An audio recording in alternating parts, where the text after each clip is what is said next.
56 ayat 4 dan 5 berkata, "Waktu aku takut, aku ini percaya kepadamu, kepada Allah yang firman-Nya kupuji. Kepada Allah aku percaya, aku tidak takut. Apakah yang dapat dilakukan manusia terhadap aku?" Saudara, ayat ini saya sampaikan kepada kita pada hari ini. Memutuskan untuk mempercayai Allah. Memutuskan untuk mempercayai Allah. Hari-hari ini, apa yang kita rasakan? Apa yang kita hadapi? Mungkin banyak situasi yang membuat kita mulai meragukan keberadaan atau kehadiran Allah di dalam kehidupan kita. Mazmur Daud ini tadi, Mazmur 56 ayat 4 dan 5. "Waktu aku takut, aku ini percaya kepadamu." Apakah saudara hari-hari ini sedang mengalami ketakutan? Apakah saudara hari-hari ini sedang mengalami keraguan-raguan, kebimbangan, apapun itu saudara? Mari kita belajar hari ini dari Daud. "Waktu aku takut, aku ini percaya kepadamu. Kepada Allah yang firman-Nya kupuji. Kepada Allah aku percaya, aku tidak takut." Saudara, ketika kita menyaksikan peristiwa-peristiwa tragis, atau ketika kita mengalami situasi dan penderitaan yang kerap kali cenderung di dalam hati kita, kita bertanya, "Why? Mengapa Tuhan? Mengapa ini terjadi?" Seringkali mungkin kejadian menimpa orang-orang yang kita kasihi, atau rekan-rekan sekerja kita, atau orang-orang di lingkungan kita, atau kita sendiri. Nah saudara, baru-baru ini beberapa waktu saya melakukan perjalanan pulang kampung ke Sumatera, ya. Dalam hati kecil saya nanti membeli tiket setelah hasil PCR keluar, ya. Namun ternyata saudara tahu, waktu saya sudah selesai PCR dan menerima hasilnya, dan saya membeli tiket, harga tiket sebelum dan sesudah saya melakukan PCR itu jauh sekali saudara. Ada pertanyaan yang muncul, mengapa? Kalau sekiranya saya membeli tiket sebelum saya PCR, itu jauh lebih murah. Tapi setelah saya mendapatkan hasil PCR dan baru membeli tiket, itu jauh sekali harganya, perbedaannya. Tapi apa yang terjadi? Saya tetap beli, ya. Waktu itu saya bertanya, aduh, kok bisa ya? Dalam hati kecil saya juga, apa Tuhan tidak berkenan saya pulang?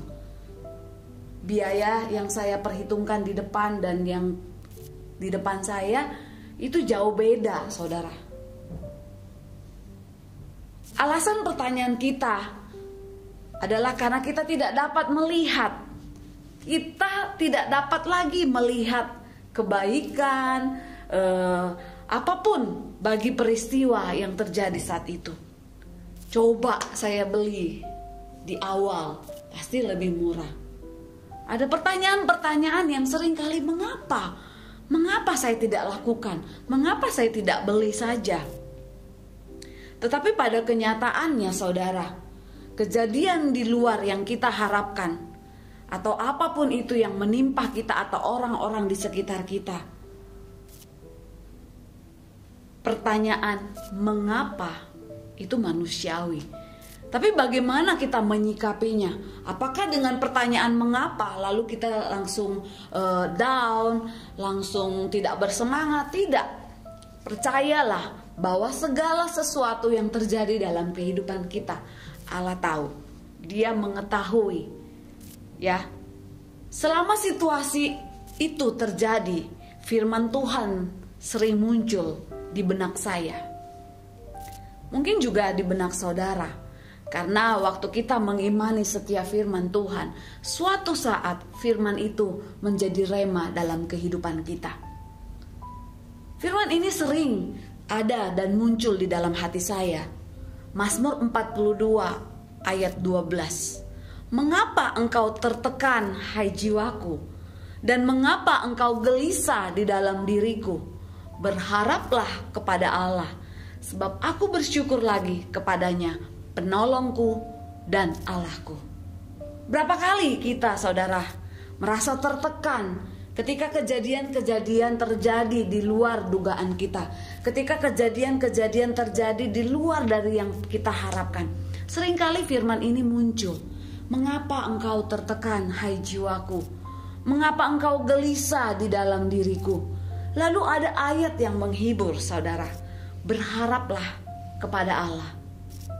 Ya, saya mengajak setiap kita, saudara sekalian, sahabat The Warriors, apapun yang engkau alami, apapun yang engkau gumuli, apapun yang engkau saat ini hadapi, apakah itu kegelisahan, apakah itu gundah gulana, apakah itu tekanan, dikatakan di ayat ini, berharaplah kepada Allah, bersyukurlah kepadanya.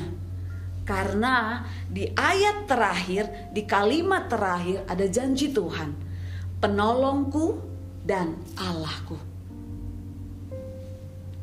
Akhirnya bagaimana, saudara? Saya berangkat ke Sumatera, berangkat dan pulang, semua Tuhan cukupkan, semua Tuhan sediakan menurut caranya. Jadi pertanyaan-pertanyaan mengapa seperti itu, saudara. Dan lucunya lagi, waktu saya pulang dari sana, PCR sudah ditiadakan, bisa antigen. Sementara saya sudah booking untuk PCR. Jadi itu sudah double cost juga, ya saudara ya. Tapi apa? Untuk bergelut dengan mengapa ya sudah lah ya.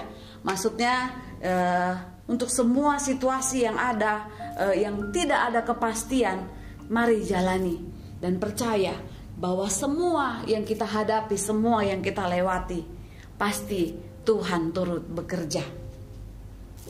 Seringkali dalam kehidupan kita berkata kepada Tuhan, Tuhan, aku memutuskan untuk tidak putus asa. Tuhan, aku memutuskan untuk tidak gelisah. Tuhan, aku memutuskan untuk menaruh pengharapanku hanya kepada Engkau. Bagus ya? Namun tanpa kita sadari, kita dapat berubah. Kita tidak dapat berubah dengan segera. Waktu kita katakan, Tuhan, hari ini aku memutuskan, aku tidak putus asa. Tuhan, hari ini aku memutuskan, aku tidak gelisah. Tuhan, aku memutuskan, hari ini aku menaruh pengharapanku kepada Engkau saja. Otomatis tidak berubah secara langsung. Tetapi waktu kita paksa diri kita, waktu kita bersungguh-sungguh mengatakannya dengan iman percaya kepada Tuhan, ada rasa kedamaian. Ada perubahan yang terjadi. Perubahan apa, saudara? Mungkin bukan perubahan situasi yang engkau saat ini alami, tetapi perubahan hati. Ada damai sejahtera, ada hati yang ditenangkan. Ada hati yang ditenangkan dengan sadar dan memutuskan untuk mempercayai Allah. Bagaimana dengan saudara? Waktu kita mencoba mengajak diri kita untuk terus fokus kepada Tuhan, berharap pada Tuhan, bersungguh-sungguh kepada Tuhan, pemeliharaan dan pertolongan Tuhan. Adakah damai sejahtera Tuhan melingkupi hati kita? Sehingga dengan pasti, dengan sadar kita mengatakan, aku percaya kepada Tuhan. Aku memutuskan untuk mempercayai Allah yang aku sembah. Nah saudara, di tengah-tengah masa kesusahan, Raja Daud memutuskan untuk mempercayai Allah. Daud mengakui bahwa ia takut. Meskipun sesungguhnya kita tahu bahwa Daud adalah seorang prajurit dengan keahlian dan keberanian yang luar biasa. Kita tahu sebelum dia mengalahkan Goliat, dia mengalahkan singa, mengalahkan binatang buas, waktu dia menggembalakan 2-3 ekor domba. Saya mau katakan kepada kita semua bahwa tidak ada satupun manusia di dunia ini yang tidak pernah mengalami rasa takut. Saya bisa pastikan bahwa semua yang bernafas, manusia yang bernafas, pasti pernah mengalami fase yang namanya rasa takut. Penguasakah, presidenkah, orang tertinggi sekalipun, orang terkuat sekalipun, saya pastikan pasti pernah mengalami fase yang namanya rasa takut. Dikatakan di Mazmur 65 ayat yang pertama. Di situ menunjukkan keadaan Daud saat dia menulis kitab itu. Ketika orang Filistin menangkap dia di Gat. Sejarah di balik peristiwa itu menyebutkan bahwa ia menjadi takut sekali kepada Akhis, raja Gat itu, ya. Raja kota Gat itu. Ketika Raja Daud ditangkap orang Filistin di Gat, ada seorang raja kota itu, dia takut. Nanti sama-sama kita akan baca di 1 Samuel 21 ayat 21, dikatakan di sini. Daud memperhatikan perkataan itu dan ia menjadi takut sekali kepada Akhis, raja kota Gat itu. Kalau kita lihat di bahasa Indonesia sehari-hari, kata-kata itu mengganggu pikiran Daud dan ia menjadi takut sekali kepada raja Akhis. Terjemahan lama berkata, maka diperhatikan Daud segala perkataan ini, lalu ketakutanlah ia sangat di hadapan Akhis, raja Gat itu. Nah saudara, ini perkataan, hanya kata-kata saja. Daud yang kita kenal adalah seorang prajurit yang berani, sosok yang berani, sosok yang mempunyai keberanian yang luar biasa. Dengan kata-kata dari raja kota Gat itu, Akhis, dia mengalami yang namanya rasa takut. Namun saudara, menghadapi rasa takutnya, Daud berkata kepada Allah di ayat yang tadi kita sudah baca, aku ini percaya kepadamu, aku tidak takut. Di dalam kitab Mazmur, berulang kali kita menemukan tekad untuk mempercayai Allah, memutuskan untuk mempercayainya tanpa menghiraukan segala yang muncul.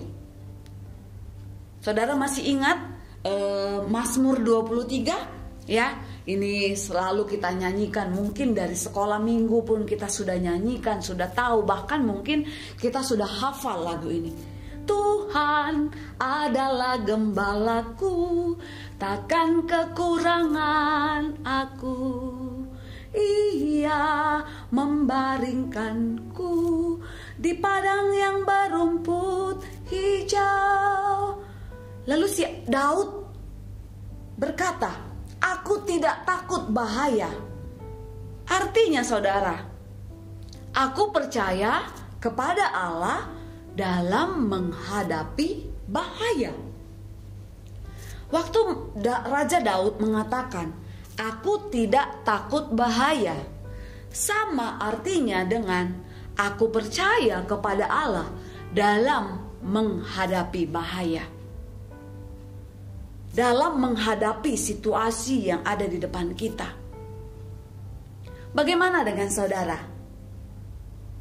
Mampukah kita dalam keadaan apapun, dalam situasi apapun, kita katakan kepada Tuhan, aku percaya kepada Allah menghadapi semua persoalan, menghadapi semua pergumulan, menghadapi semua bahkan bahaya yang ada di depanku bersama-sama dengan Tuhan.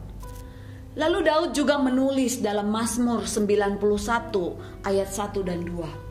Orang yang duduk dalam lindungan yang maha tinggi dan bermalam dalam naungan yang maha kuasa akan berkata kepada Tuhan, tempat perlindunganku dan kubu pertahananku, Allahku yang kupercayai.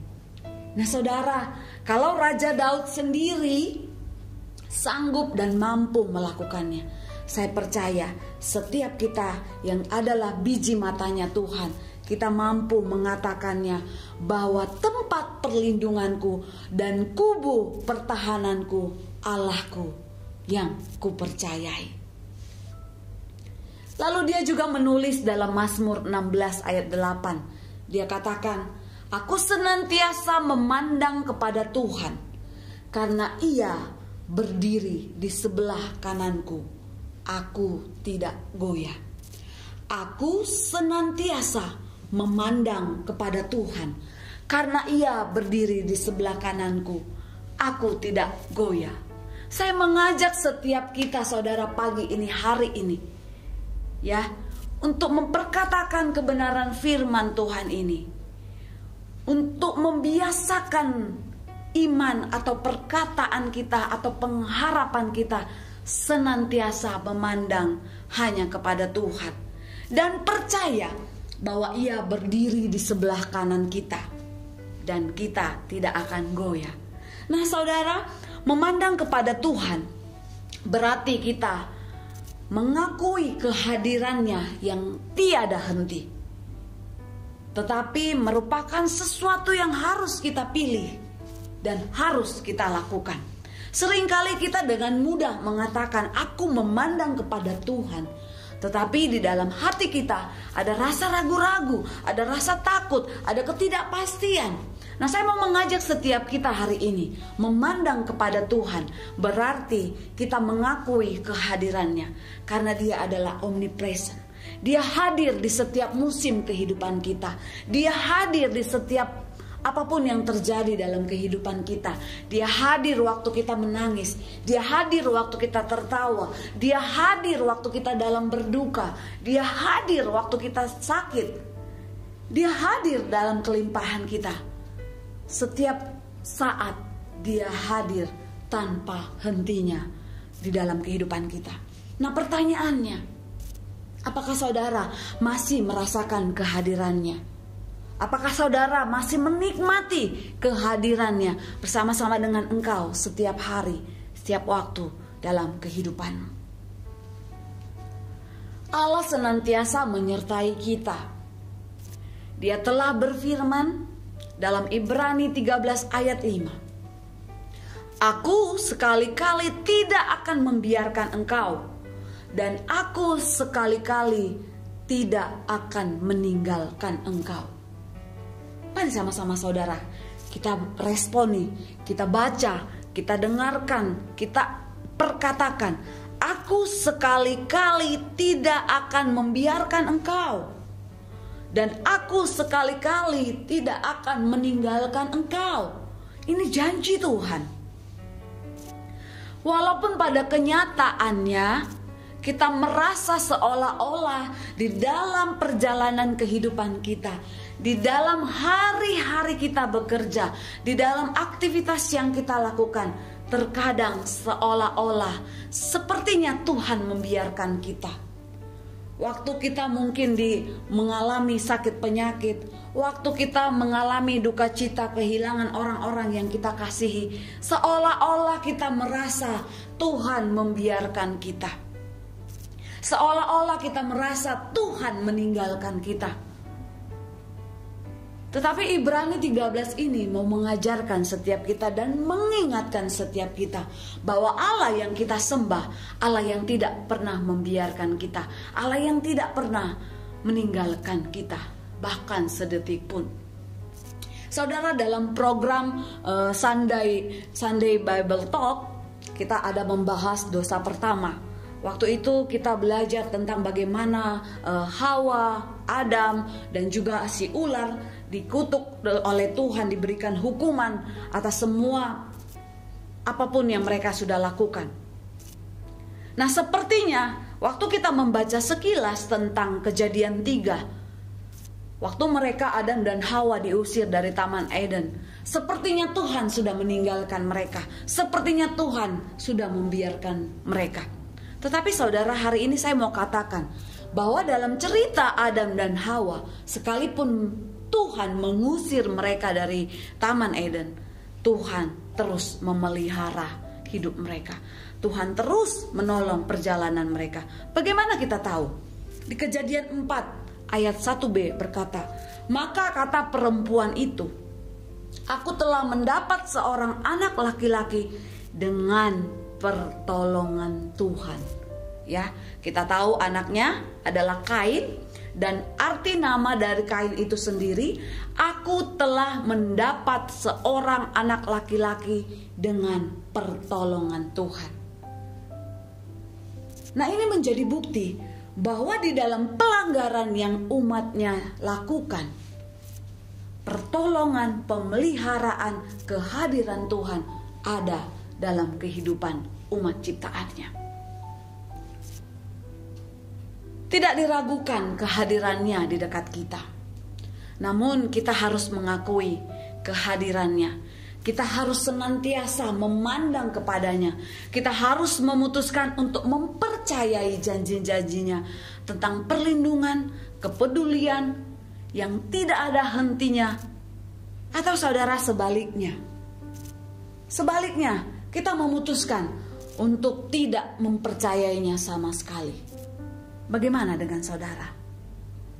Saya berharap sungguh dengan firman yang sudah kita baca, yang sudah kita dengarkan ini, saya berharap sungguh saudara, kita semua mengimani, kita semua menyadari bahwa janji-janji Tuhan, bahwa perlindungan, kepedulian Tuhan tiada henti dalam kehidupan kita. Nah, bagaimana cara kita dapat menerima situasi yang tidak kita harapkan, menerima penderitaan, menerima kesengsaraan, atau apapun itu yang terjadi dalam kehidupan kita? Bagaimana cara kita? Diawali dari kemauan. Diawali dari kemauan kita. Kita mau membawa diri kita untuk mempercayai kebaikan, untuk mempercayai pemeliharaan, untuk mempercayai kedaulatan Tuhan, dan menolak untuk berpaling ke tempat lain. Apapun yang terjadi, bagaimanapun yang kita rasakan, kita harus belajar bahwa mempercayai Allah merupakan masalah kemauan dan tidak bergantung kepada perasaan. Maukah saudara? Bersediakah saudara untuk mempercayai, untuk melihat, untuk menyadari kehadirannya yang terus-menerus terjadi di dalam kehidupan kita?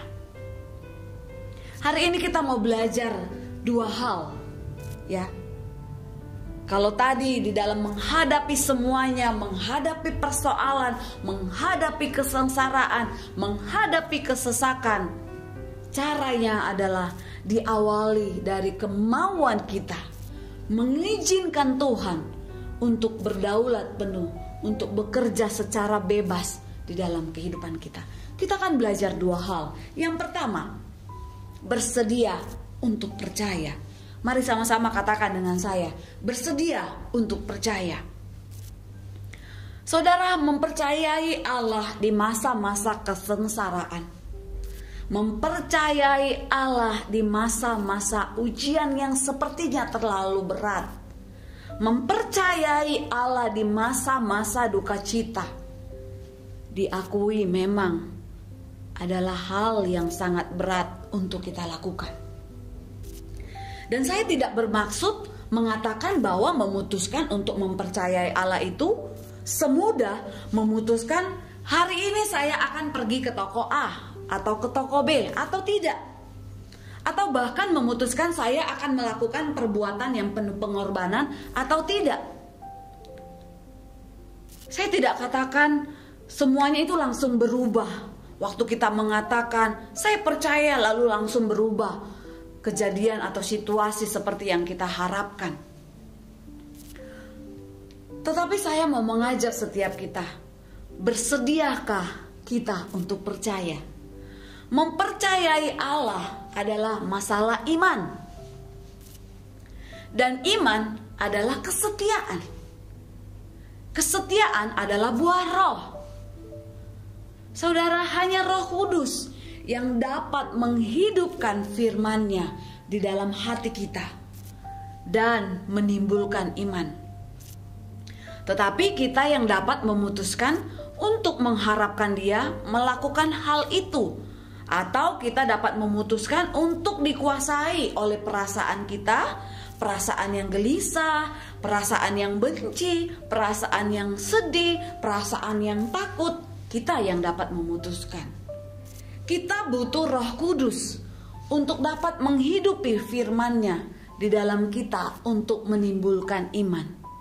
Iman timbul dari pendengaran akan firman Tuhan. Nah, bagaimana iman kita timbul kalau kita tidak pernah dengar firman Tuhan? Bagaimana iman kita timbul kalau kita tidak pernah membaca firman Tuhan? Saya mengajak setiap kita ambil waktu untuk membaca firman Tuhan, untuk mendengar firman Tuhan, untuk belajar tentang firman Tuhan.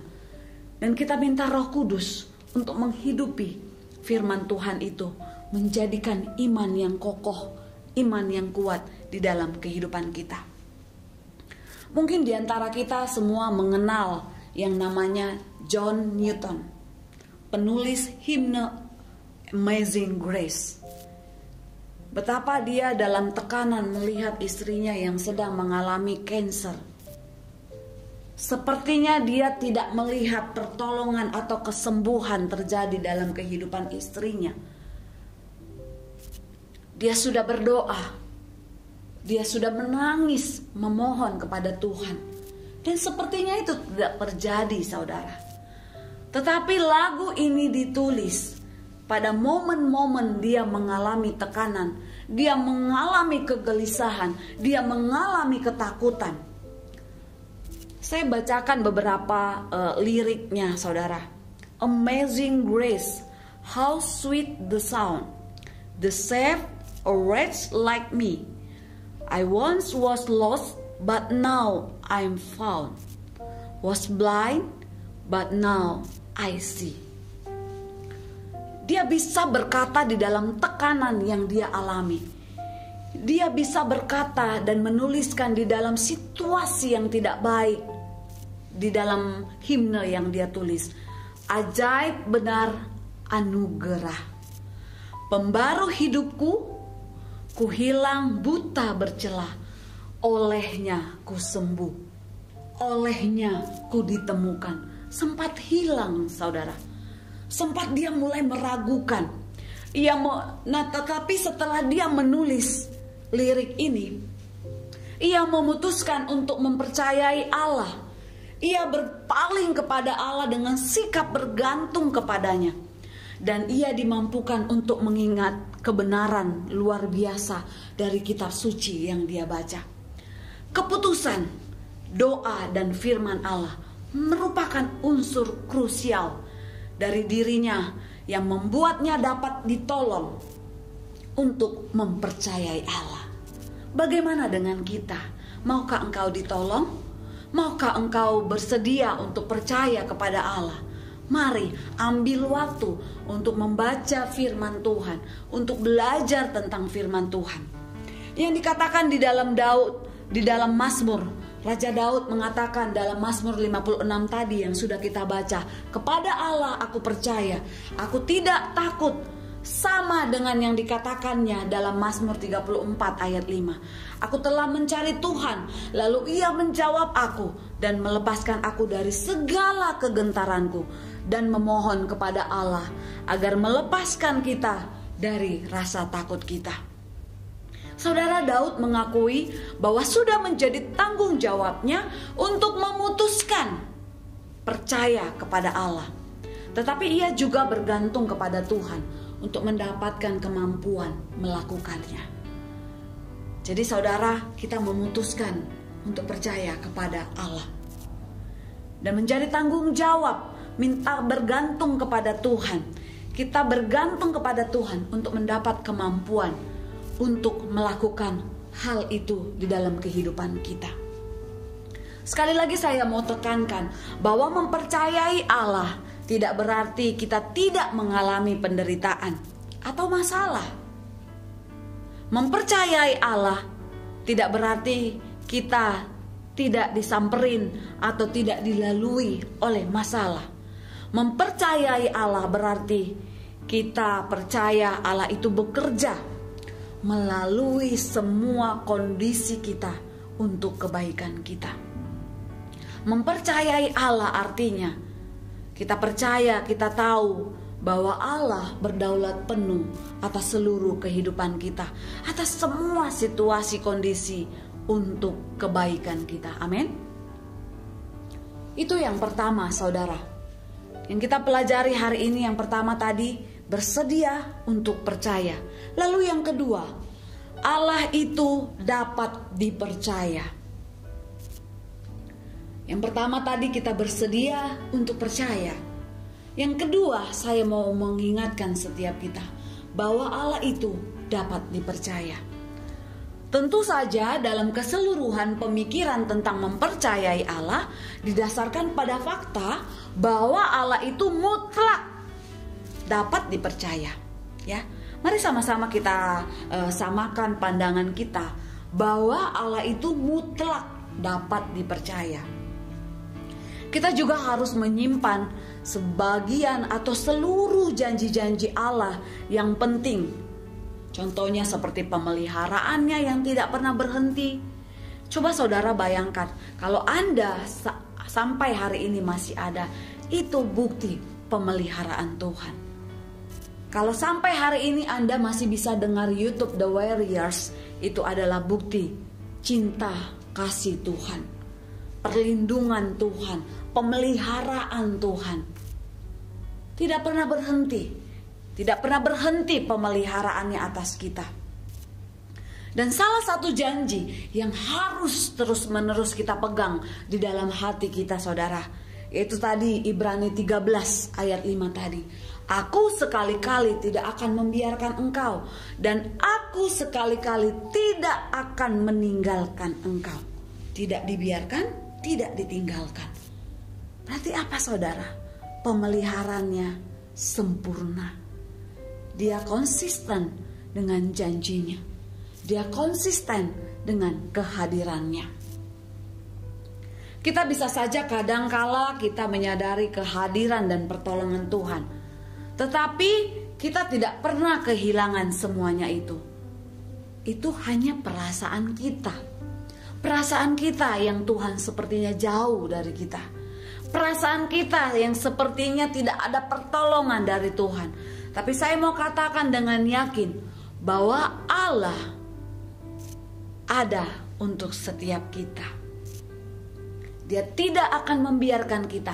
Dia tidak akan meninggalkan kita. Bersediakah engkau percaya?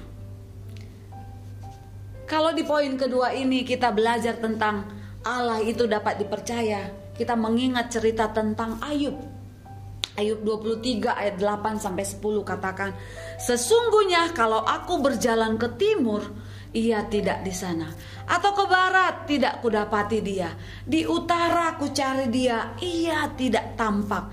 Aku berpaling ke selatan, aku tidak melihat dia, karena ia tahu jalan hidupku. Seandainya ia menguji aku akan timbul seperti emas. Saudara, jelas sekali bahwa Ayub yang dikatakan seorang yang saleh ternyata pun mengalami yang namanya goyah, ragu, tidak percaya. Namun di sini Ayub percaya meski ia tidak melihatnya, meski Tuhan yang dia cari tidak tampak, meski dia tidak melihat dia. Ayub katakan di ayat yang ke-10, ia tahu jalan hidupku. Seandainya ia menguji aku akan timbul seperti emas. Nah saudara, mampukah kita seperti Ayub? Kita katakan, walaupun sepertinya aku tidak melihat pertolongan Tuhan, sepertinya aku tidak melihat kehadiran Tuhan, Seandainya engkau menguji aku Tuhan, aku akan timbul seperti emas. Ayub percaya meskipun ia tidak melihatnya, Allah memperhatikannya dan akan membawanya melewati ujian kehidupan itu seperti emas yang dimurnikan. Nah, di masa-masa kesusahan kita harus berpegang pada janji Allah. Pada janji Allah yang nyata dan kudus. Dia tidak membiarkan engkau, Dia tidak meninggalkan engkau. Lalu dalam perkataan Petrus juga, saudara, kita diundang. Serahkanlah segala kekhawatiranmu kepadanya, sebab Ia yang memelihara kamu. 1 Petrus 5 ayat 7. Allah memelihara kita.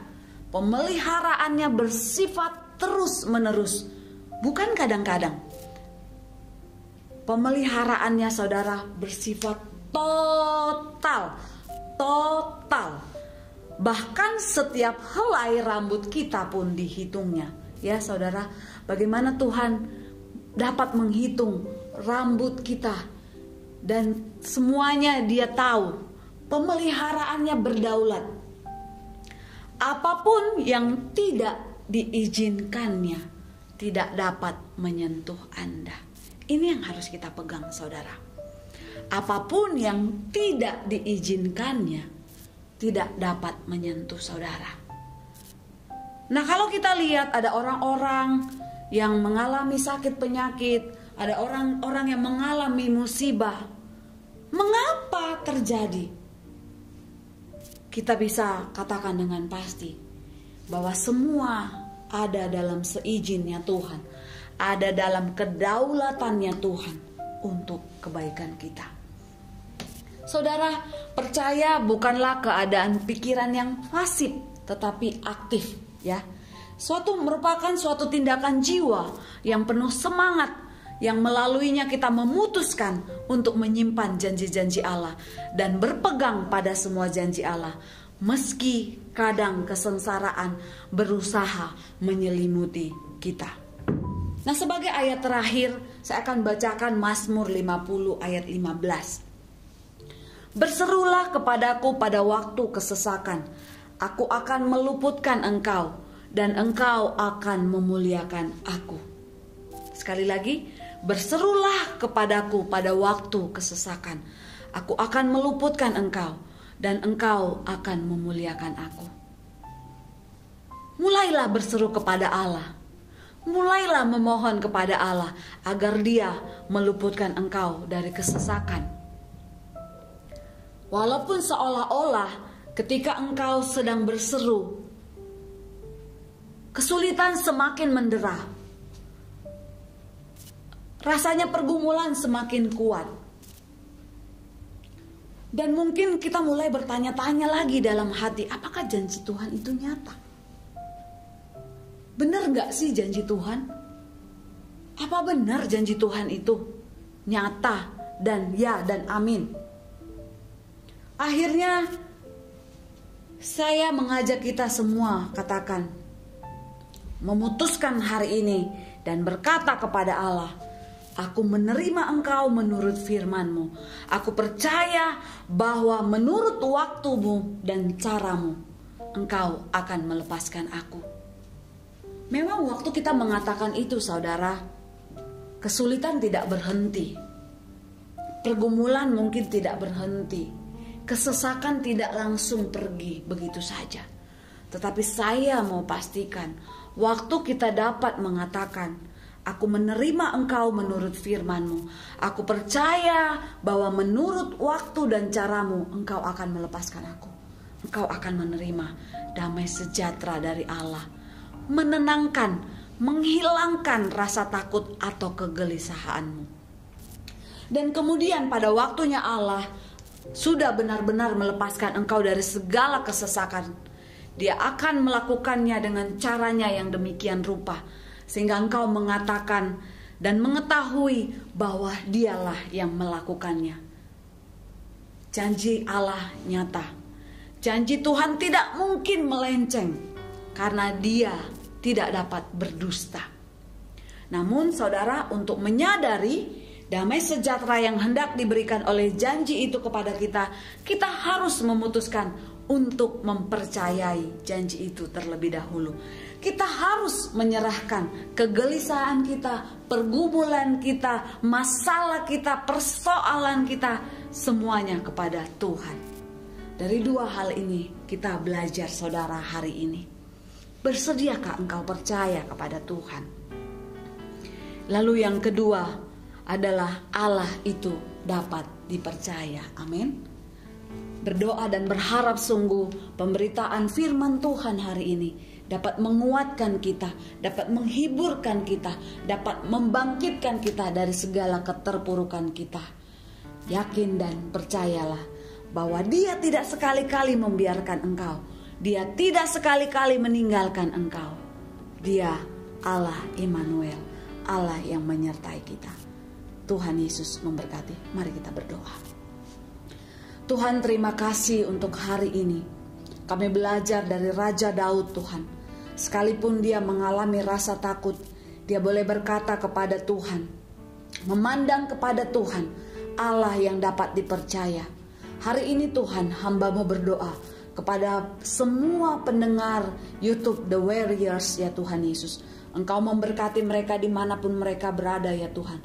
Pergumulan, persoalan, masalah apapun yang sedang mereka hadapi, melalui kebenaran firman Tuhan yang sudah mereka dengarkan, ya Tuhan Yesus, mereka kembali kepada Engkau, percaya kepada Engkau, bersedia mempercayai Engkau, dan yakin di dalam hati mereka bahwa Allah yang mereka sembah, Allah yang dapat dipercaya.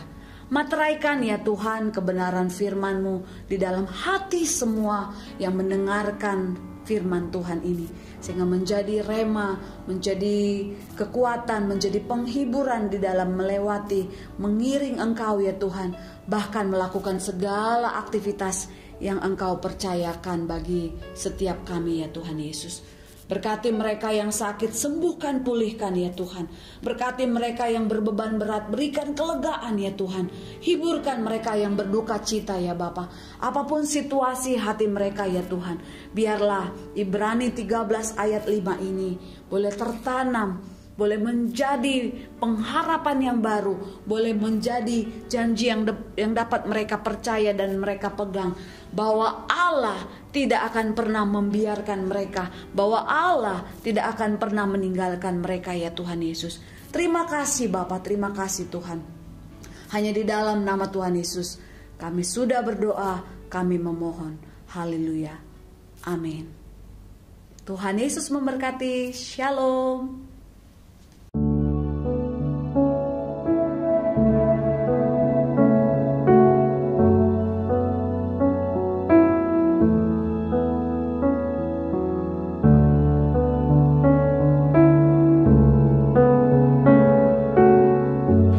Bapak Ibu yang merasa diberkati dan ingin memberkati kami lebih lewat dana, dapat disalurkan melalui scan barcode berikut ini atau ditransfer melalui rekening yang ada di layar Bapak Ibu Saudara.